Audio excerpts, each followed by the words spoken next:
Hello and welcome everyone. You're here with Jason Ott, owner of Empowered Prevention, and the show Let's Talk About It. So today I want to talk to you guys about what I feel is my biggest purpose as it relates to the health field. I started my career in personal training. I got in health coaching. I worked with kids and special populations with preventing injury and resolving injury. I got deep into corrective exercise, and along that same corrective route, I learned about disease prevention and reversal. That was always a hot topic for me, being that my mom had cancer, and then I later got colitis and high blood pressure myself. So I learned a lot about that over the course of my life. But what I found out going through this process is books like this,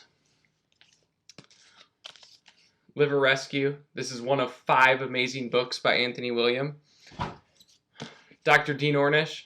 He's only been reversing this nation's #1 killer since 1990, heart disease. This book, Undo It, I mean, it's thick. You see that? It's a huge book, Undo It there. He's only been reversing all sorts of disease through diet and lifestyle modifications for decades now. Another guy, Dr. Michael Greger, wrote the book How Not to Die, the top 15 leading causes of death in America, and what we can do to completely, well, most of them, completely eradicate them. They're choices of lifestyle. It's not something that we're predetermined for.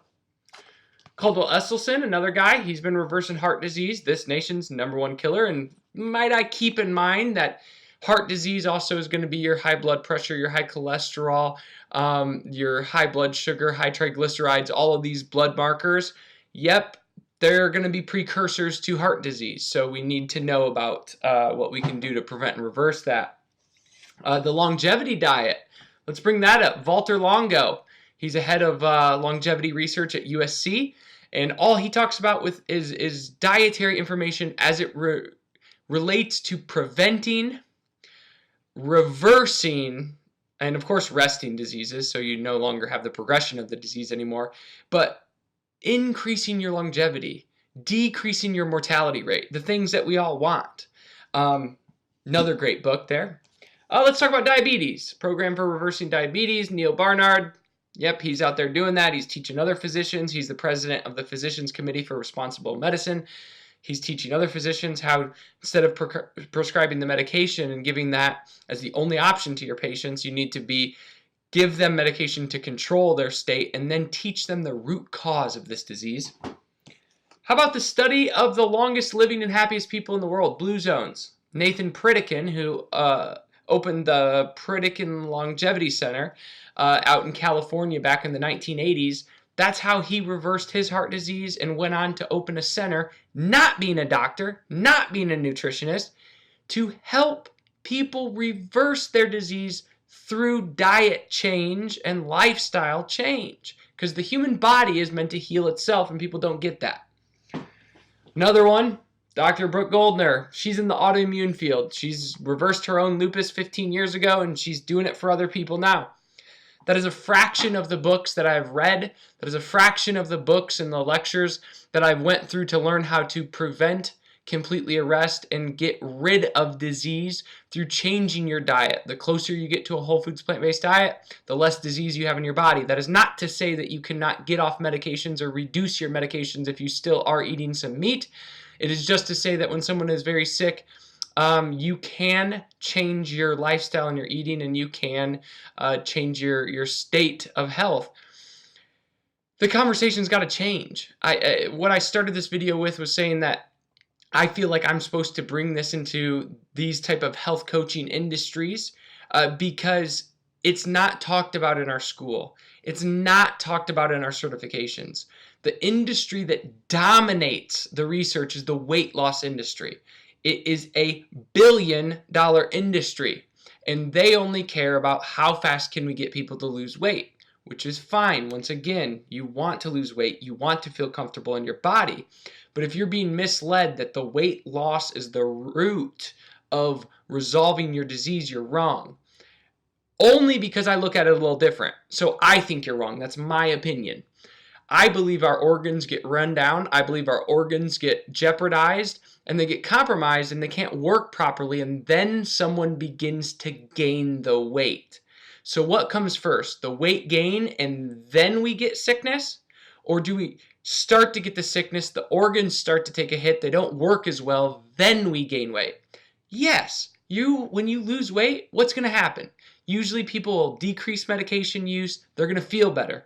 But why? Is it the weight loss or is it the fact that they adopted a different lifestyle?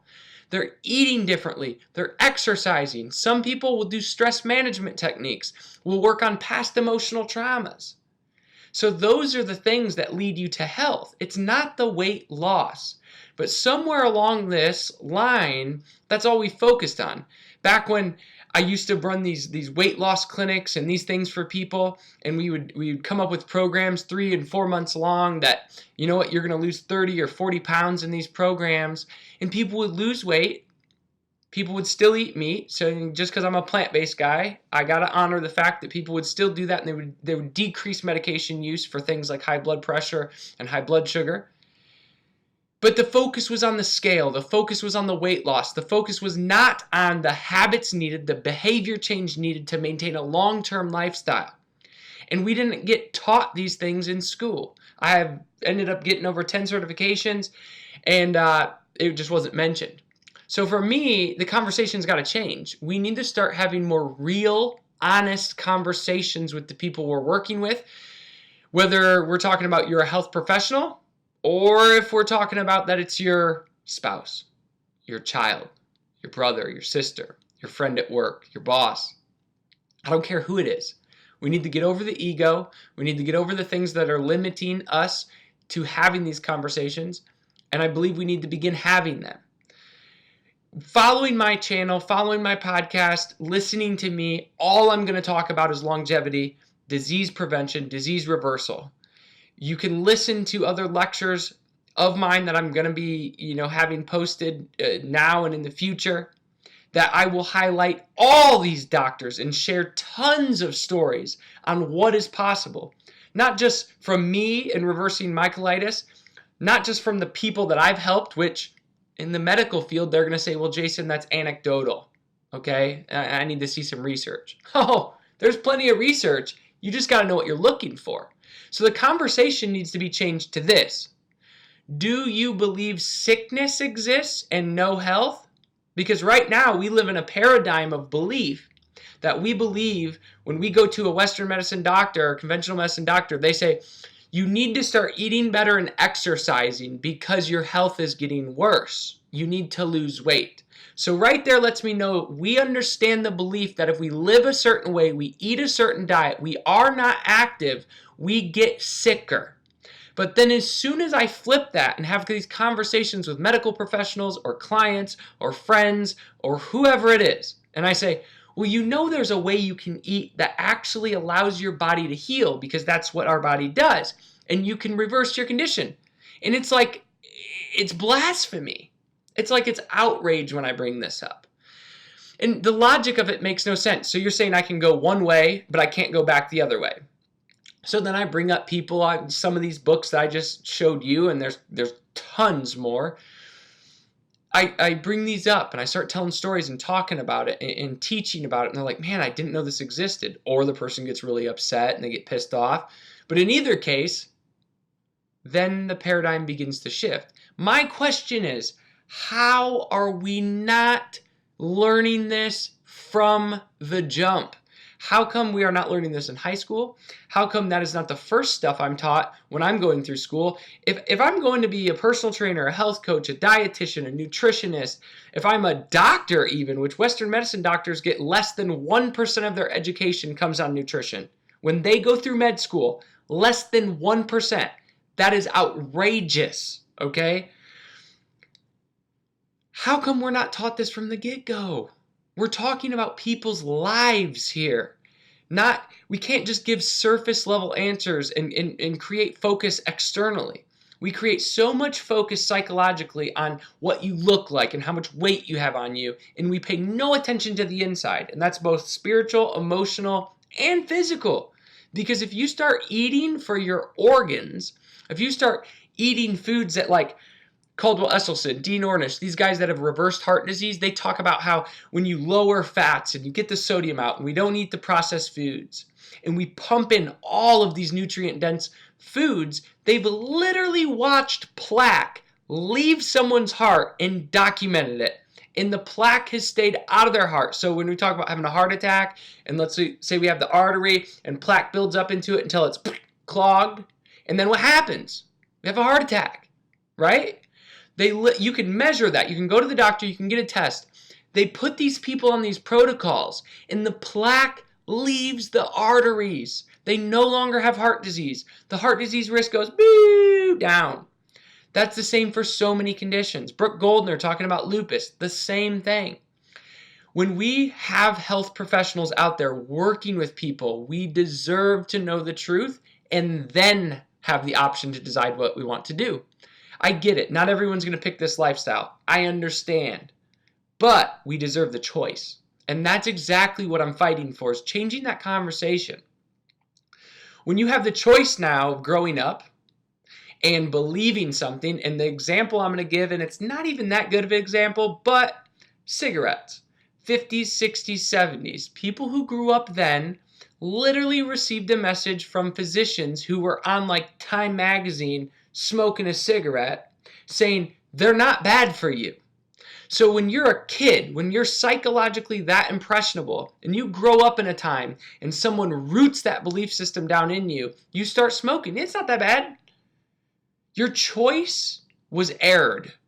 Now you have to live with those consequences only because of who knows why. It took us 20 years and over 6,000 research studies before they came out and the Surgeon General said, smoking's bad for you. Why the hell did it take 2 decades and 6,000 research studies to prove it was bad?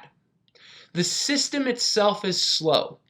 The reason this channel exists is so we can at least get this information in your hands. You might reject me right away, and that's fine. But you had a chance to listen. That is now up to you because I'm putting it in your hands. The message is very clear. The standard American diet and the standard American lifestyle is this. We have the most acidic diet in the world.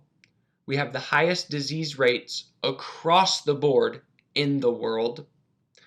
We have the least amount of vacation and the most work hours in the world. So stress hormones, things that break down our body, destroy our microbiome, and put you in a bad state where disease can thrive, we live that way. And then when you couple that with the fact that, well, it's the land of the free and the home of the brave, I can do what I want. YOLO, I can do what I want. We have bad psychological messages. For example, the highest form of medicine in Japan is prevention. Well, at least the blue zone of Okinawa, before it was westernized, that was their motto. So cultural pressure was put on you from birth to live a lifestyle that doesn't allow you to become overweight and sick.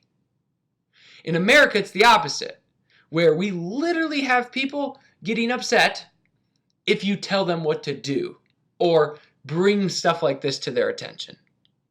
And let's talk about it. We're going to talk about it. Because like I said, I'm sick of seeing my friends having their family members die or them themselves getting sick with diseases and then going, because once you get sick, you start doing research and you don't want to be sick anymore. So you're like, what can I do to change this? And you start researching and then you're like, well, this person got rid of it. And you start finding these cases. And then you start finding these doctors. And then you start finding these huge networks and institutes of people who are preventing and reversing disease, because that's exactly what happened with me. And then you go, why the hell didn't someone tell me sooner? And the question really is, would you have listened? Because there's a good chance that you wouldn't have, because I didn't. I trusted too much that the information I was getting, because these institution and certifying bodies were saying this is the best of the best. I'm the leader in this industry, and I wasn't vigilant enough to actually look into that deeper. And I wasn't looking for disease prevention. I was healthy. I wasn't looking for longevity. One of my favorite quotes about cancer is, it's not an event, it's a progression. So many people get diagnosed with cancer and they're like, man, I got cancer. It just happened overnight. Our cancer education is wrong. Cancer cells are in my body right now. They're in your body right now. They're constantly replicating, and your immune system is good enough right now, and you haven't went through a stressful enough event for that cancer to take over and form a tumor or spread into a different part of your body or whatever it may be. So if we are taught that if you live in a certain way, this prevents and it gives you the best chance to not get cancer, don't you think everyone would want to do that? But we're not talked to about that. And this is where the conversation needs to change. I get it. These are tough conversations to have with people. When you start talking about death and mortality and that 1 in 2 people my age and below will have cancer, that scares the shit out of people, and I get it. But the reason it scares you is because you don't have the solutions yet. I'm going to give you tons of solutions. So if you haven't yet, keep paying attention to the videos to come or other videos that I have out. You'll get your solutions. You'll get plenty of resources. I just, put up like 4 or 5 different books, 6 different books. Go look into them. Begin learning. You have to change your lifestyle if you want to change your future. And right now we don't get that choice. And I think that's where I'm most passionate about is I never got the correct choice in my future of my health. I never got the choice so that I could then be the health professional I wanted to and help my clients the way I wanted to. When I first learned this stuff, I look back at all the clients that I coached for years and years and years that I didn't have this information. And then I went into the universities and said, does universities teach this direct information? And the answer is no. We have lifestyle medicine courses, but they're kind of vague. They don't get as specific as these guys.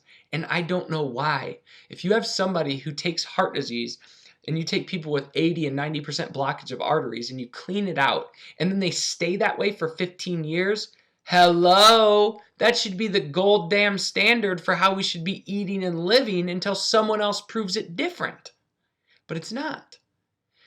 And people can say it's conspiracy, they can say this and that, but the fact is money's involved. The weight loss industry is huge. The number one epidemic is obesity in America. But how we understand the root cause of obesity is poorly educated on. We think we gain weight and get sick when in reality we're getting sick, which leads to us gaining weight.